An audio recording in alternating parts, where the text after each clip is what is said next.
Ô Brazzaville, que tu es belle ma chérie. Je t'aimerai toute ma vie ô Brazzaville. En saison sèche, tu es grise Brazzaville. Mais une brise suffit pour te rendre plus belle. Brazzaville, à la verte saison, quelle belle parure faite des dorures, des flamboyants. Brazzaville, quelle belle verdure que la nature légua à ta progéniture. Ô Brazzaville, que tu es belle ma chérie. Mesdames et messieurs, bonjour et bonsoir, selon l'heure à laquelle vous nous recevez chez vous. Ravi de vous retrouver dans ce nouveau numéro de Brazza Info, le magazine de la municipalité de Brazzaville. Dans ce numéro, nous mettons un accent particulier sur la question liée à la gestion des espaces dédiés aux activités de la mairie, notamment celle des aires de stationnement payants qui constituent un fil à retordre pour la municipalité de Brazzaville, de même que celle du site censé abriter un cimetière public à Matari, dans le 7e arrondissement Filou. C'est tout pour la façade, les détails à suivre.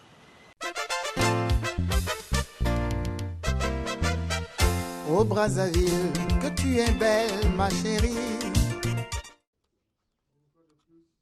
Jumelé en janvier 1975 et renouvelé 2 fois en 1995 et 2019, l'accord de coopération entre la ville de Brazzaville et celle de Dresde est bien au beau fixe. En témoigne le séjour de la délégation allemande conduite par le maire de Dresde, Dirk Hilbert, à Brazzaville. À l'entame de leur séjour, il a été reçu par le maire de la ville de Brazzaville, Dieudonné Bantimba. Une audience qui a débouché sur une séance de travail au cours de laquelle les deux autorités ont dévoilé le bien fondé de cette coopération. Pour le maire de la ville de Brazzaville, Dieudonné Bantimba, il compte redynamiser cette coopération avec l'élaboration d'une feuille de route dans divers domaines. Les principaux sujets, si vous voulez, nous avons parlé des problèmes d'assainissement, le nettoyage de la ville, les problèmes du jardin d'essai, de forum qui va s'organiser ici sur les entrepreneurs allemands qui viendront ici au mois de janvier pour essayer d'échanger avec les hommes d'affaires congolais. Les hommes d'affaires congolais aussi iront en avril à Dresde pour échanger encore. Et nous avons parlé des problèmes de la numérisation des services municipaux. Vous savez que c'est un problème qui nous préoccupe beaucoup. Numériser les services, informatiser les services municipaux, les archives, les finances municipales pour essayer de redynamiser, d'augmenter les recettes municipales.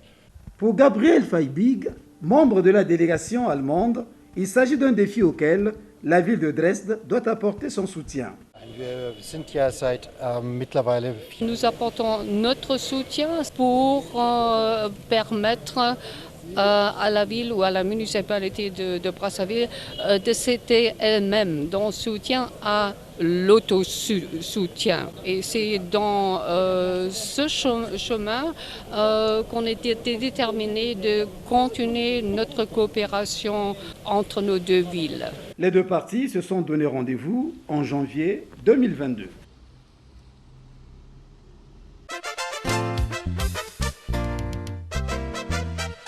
Ô Brazzaville, que tu es belle ma chérie. Brazzaville manque d'un cimetière public. Pour résorber cette question, la mairie de Brazzaville et l'État congolais avaient acquis un terrain à Matari pour ériger un cimetière public.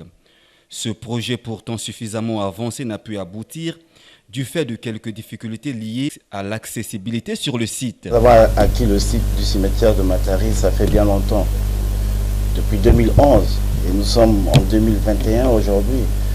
Et on n'a fait pas de possibilités pour pouvoir mettre en exploitation ce site parce qu'il y a deux difficultés. Il faut régler le problème de voie d'accès. La voie d'accès qui quitte la cité des 17 jusqu'au cimetière de Matari en passant par les casernes militaires et la voie d'accès qui quitte le quartier Massengo en longeant la route du Baleko jusqu'au cimetière de Matari. Alors, donc ces deux voies d'accès sont primordiales et ça devrait permettre non seulement de désenclaver tous ces quartiers, mais aussi permettre que les gens puissent y arriver pour enterrer éventuellement les morts. Pourtant, la mairie a acquis régulièrement ce domaine auprès des terriens. La mairie a acheté légalement au nom des chefs de famille qui sont dans une association de propriété terrienne dont je suis le président. Et moi, j'étais même le facilitateur de cette affaire. Je pensais que c'est un terrain que tous les terriens sont au courant et ils nous veulent. Les limites sont bel et bien connues. Nous avons parlé de 4000 parcelles. Donc il y a 6 familles foncières qui ont vendu l'espace de terrain à des gens là. Donc nous pensons que pour ça, nous pensons que le cas du cimetière de la Tirée ne pourrait pas se produire au niveau du cimetière de Matari. Il y a un fait que nous déplorons là-bas parce que le retard que la mairie fait à ne pas mettre en valeur ce cimetière, il y a des équipements qui sont déjà sur le terrain. Les équipements qui sont sur le terrain, ils ne peuvent pas avoir une vente là-bas. Au niveau des propriétaires qui ont vendu cet espace. Les limites sont bel et bien connues, les populations souffrent. Aller chez les privés, ça coûte cher au niveau de chez les privés là-bas. Or, au niveau de la mairie, c'est vraiment une belle commune pour le terrien d'aller au cimetière municipal. Nous tous et vous, la population, c'est de voir le cimetière municipal ouvrir. Pour régler définitivement cette question, le conseil départemental et municipal de Brazzaville, au cours de sa 9e session ordinaire, a adopté un projet de délibération qui autorise la négociation d'un contrat de mise en concession de ce cimetière avec la société Atlantic Traders. Le conseiller à l'urbanisme du maire de Brazzaville dégage l'intérêt de la négociation de ce contrat de mise en concession. C'est un partenariat public-privé. Et dans ce partenariat, la commune de Brazzaville apporte le terrain, le site du cimetière de Matari, et le partenaire à qui nous devons concéder le cimetière apporte les financements. C'est un partenaire qui va financer tous les travaux pour la mise en exploitation de ce cimetière. Bien sûr, ça sera un cimetière public à moindre coût. Il y a 3 catégories, c'est stratifié en 3 zones. Donc une zone pour les personnes VIP qui peut faire ressemblance avec le cimetière du centre-ville, une zone intermédiaire et une zone des personnes qui n'ont pas suffisamment d'argent pour pouvoir enterrer leurs morts. L'intérêt pour la mairie, c'est, vous savez que le pays est en difficulté et que partout dans le monde, on essaie de rechercher les fonds pour pouvoir régler telle ou telle situation. Maintenant, quand on a une possibilité d'un partenariat qui est une forme où chacun apporte les parts, et ça permet de profiter ou comme on dit, ça vient à point nommé pour pouvoir avoir la possibilité de trouver une solution pour la mise en exploitation de ce cimetière. Créer une route à cet endroit-là nécessite beaucoup d'argent. La commune de Brazzaville actuellement n'a pas encore de l'argent suffisant pour pouvoir exécuter ces travaux. Et si nous avons une opportunité qui vient à point nommé, nous saisissons cette opportunité. Il y a une clé de répartition qui sera faite où le partenaire a un pourcentage pour lui permettre de recouvrer son investissement et la mairie aussi a un pourcentage pour permettre d'augmenter ses recettes municipales. Ce cimetière, une fois mis en service, ces citoyens souhaitent que le coût d'inhumation soit à la portée même des familles qui n'ont pas assez de moyens. À chaque fois, les payer les cimetières privés, soit tu le caves à 1 800 000 francs, alors chez l'État, c'est différent. On peut vous pouvoir prendre ça à au moins 300, 250 000. L'État va comprendre que c'est les citoyens congolais parce que c'est un bien public de l'État. La mairie a pris ses engagements à donner ses travaux à une société privée qui doit le faire pour qu'on puisse enterrer nos citoyens congolais ici. Cette société-là, qui ne soit pas chère aussi par rapport aux moyens qui seront lui financés pour nous faciliter, nous les Congolais. Ô Brazzaville, que tu es belle, ma chérie. Giacomo Durazo, ambassadeur extraordinaire et plénipotentiaire de l'Union européenne, entend raffermir les relations de coopération entre la mairie de Brazzaville et l'Union européenne d'une part, et d'autre part, aider la mairie de Brazzaville à développer ses projets et enfin trouver des solutions aux problèmes que vit Brazzaville au quotidien. Le tout sous fond d'une appartenance à laquelle il considère le Congo comme étant sa deuxième patrie pour le simple fait de résider à Brazzaville. Je suis moi-même un habitant de Brazzaville et donc il m'était dû de faire une visite à l'autorité. Nous avons pu échanger ensemble sur les défis ce qu'elle se trouve confrontée la mairie et les défis de la ville, notamment dû à une croissance très forte. Monsieur le maire m'a confirmé que c'est une croissance de 7%, ce qui est important, une croissance importante, un développement donc très rapide de la ville et comment donc accompagner ce développement par des services durables. On a parlé des questions notamment d'assainissement, de viabilité, de l'eau, de tous ces problèmes de l'agriculture, même de développement de l'agriculture urbaine. Donc toute une série de problématiques dans lesquelles se trouve confrontée la mairie, comment aussi améliorer la perception des taxes locales, donc l'autonomie financière, dans lesquelles l'Union européenne peut porter son appui, peut porter son soutien. Donc voilà, nous avons un peu échangé sur ces questions-là et voir dans quelle mesure nous pourrions accompagner ces efforts de la part de la mairie. Il n'y a rien de certain dans la vie, mais il y a des possibilités pour le faire. Les deux parties vont donc explorer les voies et moyens car le financement est disponible. Ô Brazzaville, que tu es belle, ma chérie. Fidèle à la tradition du 6 novembre de chaque année consacrée au planting d'arbres, cette fois-ci couplée avec la journée de la salubrité, Alain Milandou n'a pas dérogé à la règle.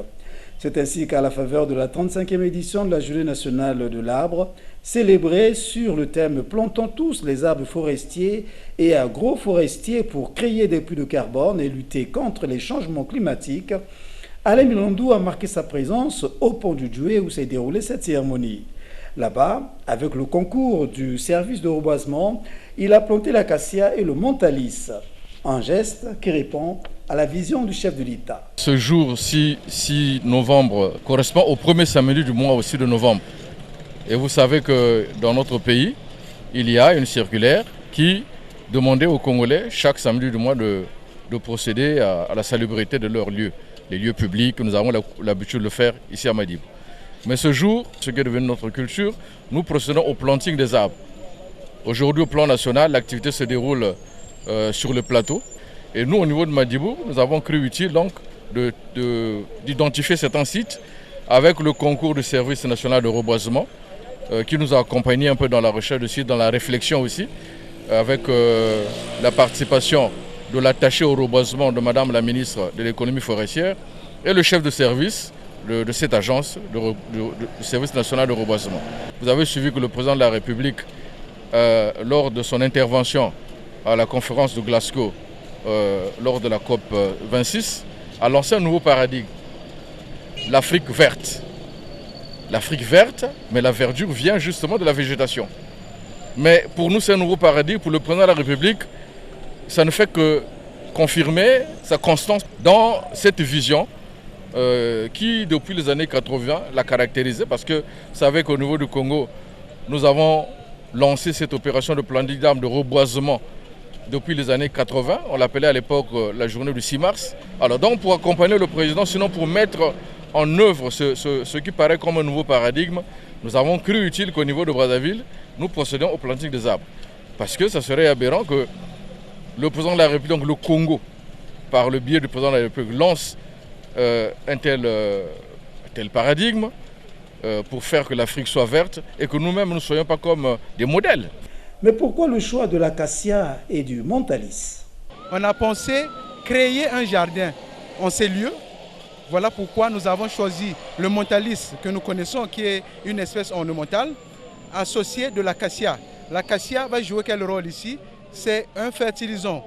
Puisque le site étant pauvre en minéraux, nous avons pensé associer le montalis avec l'acacia qui va effectivement apporter l'azote au niveau du sol pour que les plants effectivement réagissent vite. Cette séance de planting d'arbres aux allures festives a été bouclée par un apéritif. Question de solidifier ses relations avec ses administrés d'une part et d'autre part avec la population de Madibou.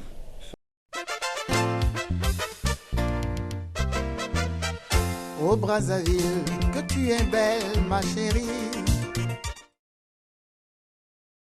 Au total, 42 pieds d'arbres d'essence forestière ont été mis en terre par la direction de l'environnement et de la propriété de la ville de la mairie de Brazzaville. C'était à l'occasion de la célébration de la 35e journée nationale de l'arbre. 42 pieds correspondent au nombre de trous réservés par le constructeur de l'esplanade du CNRTV de Kombo. Les espèces plantées ici sont le flamboyant et le Pussytheribium, deux espèces choisies par l'initiateur de cette opération en raison de leur adaptation facile au milieu. Le choix des deux espèces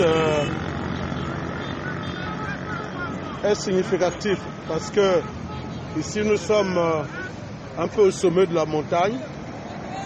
Lorsque le vent est violent, les espèces du genre fragile telles que les acacias créeront encore des problèmes. C'est-à-dire qu'on ne peut pas résoudre un problème pour créer un problème. Donc le choix des espèces est vraiment celui qui va de pair avec la résistance. Donc ces espèces résistent à la violence du vent et il y a aussi la beauté. On a choisi le flamboyant de par sa beauté et de par son ombrage aussi et sa force aussi, sa résistance. Ce planting s'est déroulé en présence du secrétaire général de la mairie de Djeri, un arrondissement en proie aux érosions. L'arbre a une importance capitale, surtout dans notre contrée administrative qui est jalonnée par les érosions qui sont à la détresse de la population. Je pense que cette journée, ça devait pour nous être un encouragement.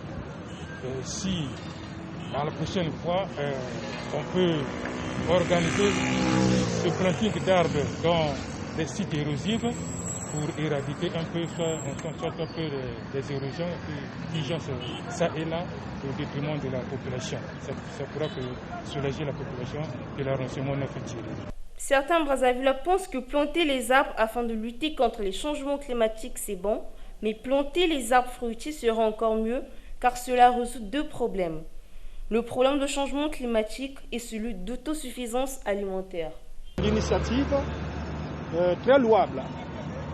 Et la mairie de Brazzaville a bien fait parce que vous voyez cet espace. D'abord, nous parlons de cet espace et c'est pas donné dans toutes les villes. Nous avons la chance d'avoir cette esplanade et je pense que mais planter des arbres ici, c'est une très très bonne chose. Mais aussi, qu'on ne plante pas les arbres pour planter. Ici, bon d'accord, il faut faire fleurir ici, tout. Mais ailleurs, nous devons aussi planter des arbres fruitiers. Imaginez-vous, depuis les années 80, si c'était des arbres fruitiers qu'on plantait, aujourd'hui, l'autosuffisance alimentaire, de ce côté-là, on devait même terminer avec ça. Mais pour cette jeune fille, l'arbre, quelle que soit son essence, joue un rôle très important dans la vie. C'est bien de planter les arbres parce que ça apporte du bonheur et ça colorie notre pays. L'arbre ça donne l'oxygène, ça donne aussi de l'air dans le pays. Ce jour a été pour le directeur de l'environnement et de la propriété de la ville l'occasion d'annoncer le projet de la mairie de Brazzaville d'arboriser les artères de la ville. Nous allons petit à petit, avec les moyens de bord, tant soit peu, arboriser. Et la vision est d'arboriser toutes les grandes artères de Brazzaville afin que réellement Brazzaville retrouve son image, son appellation de Brazza la verte. Donc on ne s'arrêtera pas ici. Avec les moyens qui nous seront disponibles, on va arboriser petit à petit toutes les artères de la ville de Brazzaville. Le deuxième vice-président du conseil départemental et municipal de Brazzaville, deuxième adjoint au maire, Philibert Malunga, était face aux tenanciers des aires de stationnement payant. Objectif, apporter de nouvelles réformes à la gestion des aires de stationnement payant. Retrouvons Armand Firmin à Wéné. Cette rencontre a permis aux tenanciers des aires de stationnement payants de faire connaître les difficultés auxquelles ils sont confrontés, entre autres le harcèlement par des tierces avec des prétextes fallacieux afin d'obtenir des billets de banque, occasionnant ainsi l'évasion fiscale. Aussi ont-ils reconnu la confiance faite à leur endroit par l'autorité municipale en leur concédant la gestion des espaces propriété de la mairie de Brazzaville. Je vous remercie encore de plus de cette initiative que vous avez faite à nous, la population congolaise qui dirigeons les aires de stationnement en régie indirecte. Parce que si vous ne l'avez pas faite, vous pouvez prendre les agents municipaux et mettre directement en régie directe et que vous nous écartons. Vous avez eu notre souci, vous avez vu que non, c'est des Congolais comme vous. On est obligé de débrouiller parce que c'est un travail pour nous. Nous avons certaines difficultés parce qu'aujourd'hui, l'évasion fiscale ou des recettes de la mairie qui se fait ne se passe pas qu'au niveau des tenanciers, de ceux qui profitent des aires de stationnement de la mairie. Mais cette invasion est une chaîne, parce que cette chaîne est caractérisée par plusieurs segments. Nous avons même le paiement à la recette municipale qui pose problème.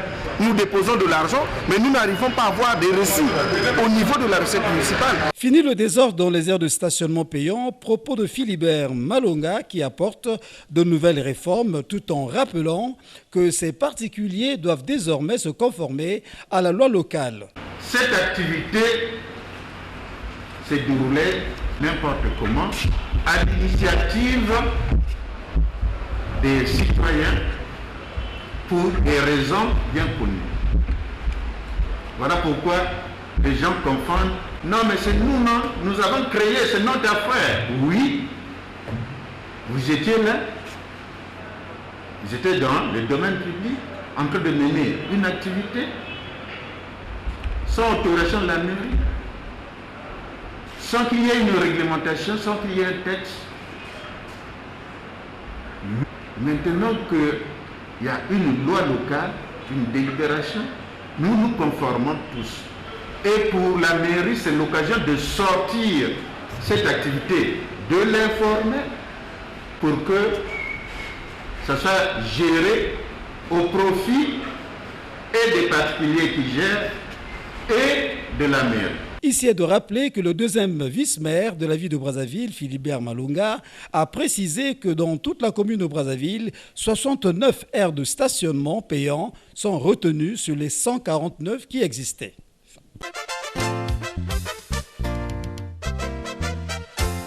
Dans notre rubrique Les repères historiques de Brazzaville, notre reporter Alexis de la Rivière nous emmène au port, quartier, marché Yoro, que nombreux ignorent l'origine de ce nom. Alors pourquoi le nom Yoro? La réponse avec Alexis de la Rivière.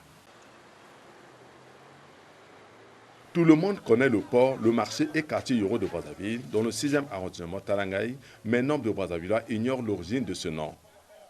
Aussi, pour comprendre l'histoire du port, marché et quartier Yoro, est-il nécessaire de savoir qui était Yoro, d'où venait-il et pourquoi ce nom a-t-il été attribué à ce quartier, marché et port.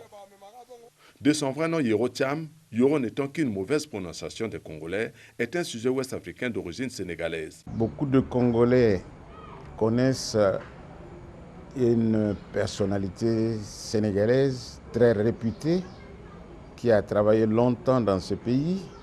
Il y a un port qui porte son nom, il y a également un quartier qui porte son nom. Tout le monde parle de Yoro, mais beaucoup ne savent pas que Yoro, son nom de famille, c'est Thiam. Et Yoro, c'était mon père. Mon père est né au Sénégal. Il était né le 7 février 1893. Et il est mort à Brazzaville le 25 février 1975. Le cimetière de la Tchémé était fermé en 1975. Et c'est le dernier corps qu'on a enterré au cimetière de la Tchémé le 25 février 1975.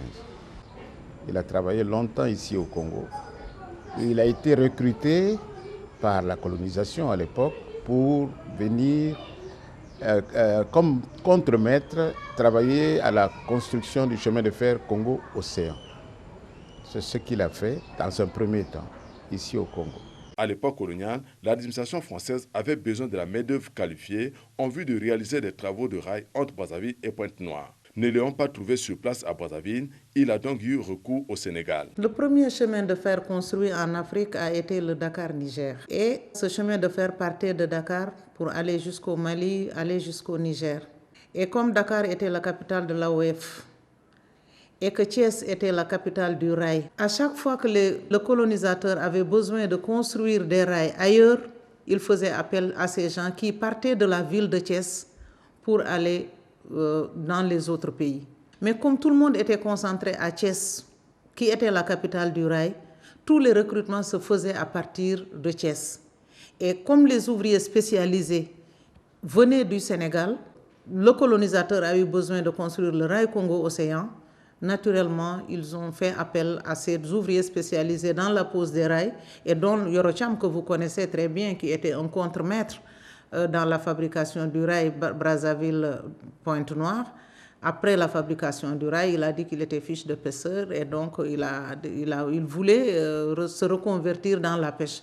Mais Yoro Thiam a fait effectivement partie de ceux qui ont fait partie de ceux qui ont construit le rail Brazzaville-Pointe-Noire. C'est donc par le biais de recrutement que Yoro Thiam est arrivé pour la première fois à Brazzaville le 7 février 1909 en transitant par Matadi et Léopoldville, aujourd'hui Kinshasa. En 1912, il tombe malade et sera évacué au Sénégal pour des soins médicaux. Il revient à Brazzaville pour la deuxième fois en 1921. De tous les ouvriers ramenés de l'Afrique de l'Ouest par le colonisateur, Yoro est le seul à avoir joué un rôle très important dans la pose de rails entre Brazzaville et Pointe-Noire. Contremaître dans l'équipe des ouvriers chargés de poser les rails dans le tronçon Brazzaville-Goma-Tietie, Yoro avait sous son autorité 1 million d'ouvriers, aussi bien des Congolais que des ressortissants des pays de l'Afrique équatoriale française, AEF en sigle. À la fin des travaux du chemin de fer Congo-Océan en 1934, puisqu'il fut fils de pêcheurs sénégalais, le gouverneur général Raphaël Antonetti lui proposa de s'occuper de la pêche pour ravitailler Brazzaville en poissons frais. Il accepte et on le nomme chef de pêcheur. Il se trouvait qu'il avait comme ami le gouverneur général Antonetti, qui le connaissait très bien. Et ils ont eu des discussions, il a parlé de son passé, que ses parents étaient des pêcheurs, des grands pêcheurs et tout. À l'inauguration du chemin de fer Congo-Océan, le gouverneur Antonetti lui a demandé, il dit, mais maintenant, qu'est-ce que vous allez faire? Pourquoi ne pas apprendre aux Congolais la grande pêche comme ça s'est fait au Sénégal? Il a accepté volontiers parce qu'il a grandi avec son père, c'était comme ça. Voilà comment ce monsieur va s'installer en Pila, qu'on appelait à l'époque Kimpila. Le village de pêche de Yoro Thiam se situait derrière l'actuelle base de la marine nationale. Yoro fut donc le premier pêcheur à introduire de longs filets de centaines de mètres et de dizaines de mètres de diamètre. Il avait sous son autorité environ 800 pêcheurs congolais d'ethnies différentes. Il a recruté beaucoup de Congolais. Les tout premiers qui ont travaillé avec lui, c'était nos amis de Gamboma, c'était les Gangoulo. Ils ont travaillé pendant des années. Et lui, le travail qu'il faisait, c'est lui qui nourrissait les prisonniers. C'est lui qui participait et qui gagnait chaque année à ce qu'on appelait ici comice agricole. C'était une foire agricole à l'époque, devant la mairie de Brazzaville. Il gagnait toujours du côté de la pêche. Il a travaillé, puis vous savez, une bonne partie de ses employés, ce n'est pas une grève, ils sont partis s'installer là où on appelle actuellement le port Yoro. Yoro Thiam devient rapidement célèbre grâce à ses revenus et du même coup, son port d'attache fut baptisé de son nom. Parallèlement à son équipe, le peuple batéké de Mpila pratiquait eux aussi la pêche. Ils avaient le port, mais qui n'avait pas de renommée de celui de Yoro Thiam. Chemin faisant, l'influence de Yoro va se tendre sur toute la France fluviale de Brazzaville en imposant son nom sur le quartier, marché et port de Yoro. Notre père s'est installé là où il y a actuellement l'abattoir, à Mpila. Le quartier Yoro actuel, ça s'appelait là-bas Kimpila Ngamba, parce qu'il y avait un chef batéké qui rayonnait là-bas, qui s'appelait Ngamba. Là-bas, on appelait Kimpila Ngamba. Bon, je ne sais pas comment ça s'est passé, puis les choses ont évolué autrement. Le nom qui est resté, Yoro. Mais là où il y a l'actuel port Yoro, ce n'était pas là-bas. C'est là où il y a l'abattoir actuellement. Il était un notable, mon père était un grand notable ici. Et puis, on lui avait aussi confié une autre mission. Il était chef de quartier, mais lui, il réunait au port jusqu'à l'île Mbamou. À l'époque, c'est lui qui prélevait les impôts. Voilà pour l'administration. Port de vente de manioc cru en provenance de la partie nord du pays à l'origine. En 50 ans, le port de Yoro a connu une cure de modernisation avec la construction des infrastructures qui abritent les différents services déconcentrés de l'État qui évoluent dans ce secteur. Cependant, le quartier et le marché demeurent toujours dans un état précaire. Mesdames et messieurs, merci à vous d'avoir suivi ce numéro de Brazza Info, numéro que nous dédions à Alexis de la Rivière à l'occasion de la célébration ce 5 novembre de son jour anniversaire. À très bientôt.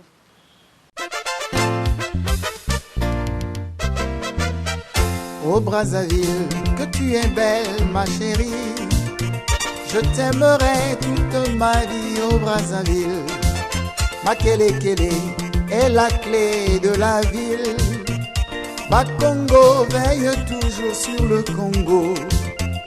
Poto Poto te soutient de ses poteaux.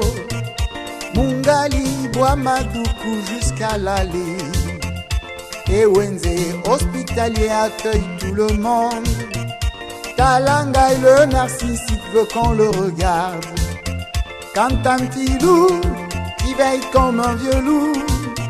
Dungamaba Alandjiri chasse les filous. Ô Brazzaville, que tu es belle ma chérie.